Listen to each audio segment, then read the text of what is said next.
स्वागत है आपका सत्याग्रह स्टडी सेंटर पे। आज हम रीजनिंग पढ़ेंगे। रीजनिंग में काउंटिंग फिगर पढ़ेंगे कि कैसे बनाया जाता है, कम समय में हम कैसे बनाएंगे उसको आज हम देखेंगे। कि हम आपको अभी आज पढ़ाएंगे रीजनिंग। रीजनिंग क्या होता है?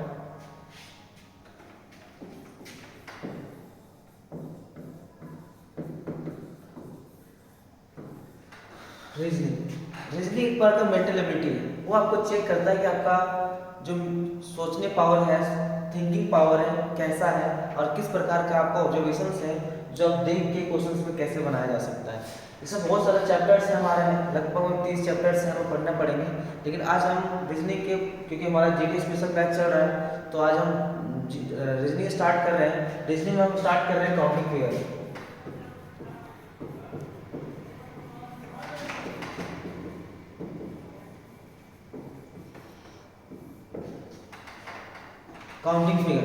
काउंटिंग फिगर है क्या? काउंटिंग फिगर में आपको एक क्वेश्चन दे देगा, या तो फिर स्क्वायर दे देगा, या रेक्टेंगल दे देगा, या फिर ट्राइंगल दे देगा, और बोलेगा कि नंबर ऑफ ट्राइंगल्स में कितने हैं, नंबर ऑफ रेक्टेंगल्स कितने हैं, मतलब रेक्टेंगल का आयत होता है ना, इसमें नंबर ऑफ आयत कितने हैं, नंबर ऑफ वर्ग कितने हैं। सपोज एक ये हम चित्र आपके लिए बनाते हैं।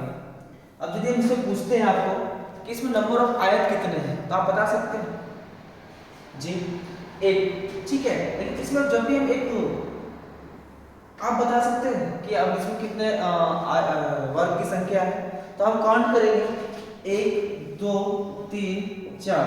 सर आप बोलिएगा कि सर 4 नहीं 5 है, एक मेरा बड़ा भी तो है स्क्वायर। चलो मान लिया हमें 5 आपका आ गया। एक बात तो ठीक है, क्या एग्जामिनर इतना बेवकूफ है कि आपको 4 स्क्वायर वाला देगा? आपको देगा तो कभी भी देगा जो 10 कॉलम 10 रो है। सपोज दैट यदि ये रह जाए आपके अकॉर्डिंग, चलो आप ही के बात मान लिया।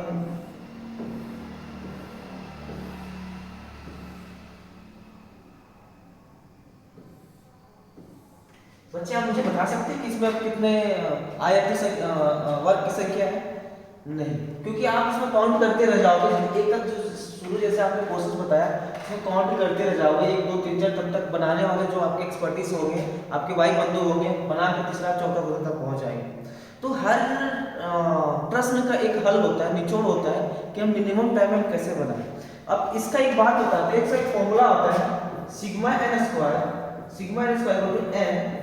n into n plus 1 into 2n plus 1 divide by 6। अब यहाँ बात आ रहा है सर बच्चे की है क्या सर? अब मान लिया कि एक फॉर्मूला दे दिया, इसमें n हम बताएंगे कि इस बच्चे के m है। अब एक पॉइंट यहाँ पे ध्यान से लिखना, आप यदि आपके पास टाइम है तो आप वीडियो पॉज करके लिख सकते हैं।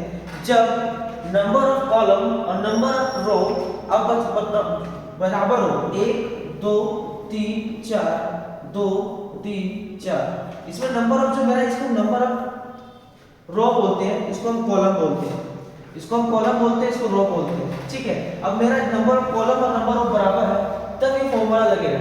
अब इस फॉर्मूला में यदि मेरा n नंबर की संख्या इक्वल टू मेरा 4 आ गया, तो क्या इस फॉर्मूला को पुट करके हम इसका आंसर निकाल सकते हैं? जरूर ला सकते हैं। अब देखिए n equal to 4 plus 1 2 into 4 plus 1 divide by 6। अब देखते हैं 4 इंटू 5 इंटू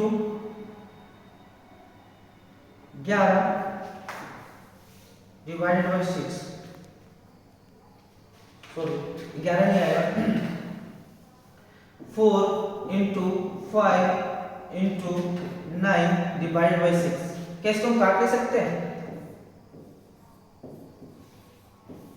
कटेगा, ये कट गया। और नंबर ऑफ उसमें वर्गों की संख्या कितना आ जाएगा? 5 गुना 10 30। क्या कितना मिनट लगा बनाने में? चलो मान लिया 1 मिनट लगा। अब सर बोलेगा सर ये तो ठीक है, आप फॉर्मूला पुट कर दिए, सपोज दैट नंबर ऑफ रो का नंबर ऑफ ज्यादा मुझे आप 4 का दे दिए, चलो विद इन 3 सेकंड में आंसर आ गया। अब यदि नंबर ऑफ रो और नंबर ऑफ कॉलम सर 8 दे दे 10 दे दे, तो अब एक बच्चे अब नहीं बोला जाता है कि जब आप कंपटीशन में उतरते हो तो आपको कुछ बेसिक चीजें पता होता है। आपने स्क्वायर के बारे में सुना होगा कि स्क्वायर क्या होता है। आप मुझे बता सकते हैं कि 10 का स्क्वायर क्या होगा? जी हाँ, आप बता दिए 100 होता है। उसी प्रकार हमें जब कंपटीशन में आप उतरते हो तो मिनिमम आपको 30 तक स्क्वायर याद रखना चाहिए और 20 तक क्यूब याद रखना चाहिए।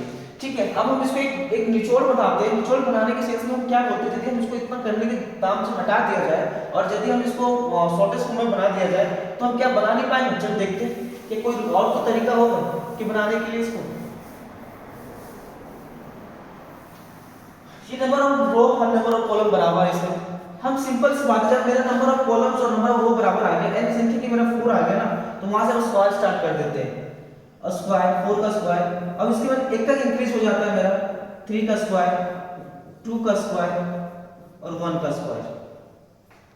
4 का स्क्वायर 16 हो जाता है, 3 का स्क्वायर 9 हो जाता है, 2 का स्क्वायर 4 हो जाता है और 1 का स्क्वायर 1 ही होता है। किसी संख्या से एक सिंगल स्क्वायर करने पर वो हमेशा 1 ही आता है। कैसे खोल सकते हैं? 16 9 25, 25 और 4 29, 29 और 31, क्या आंसर 30 नहीं आया?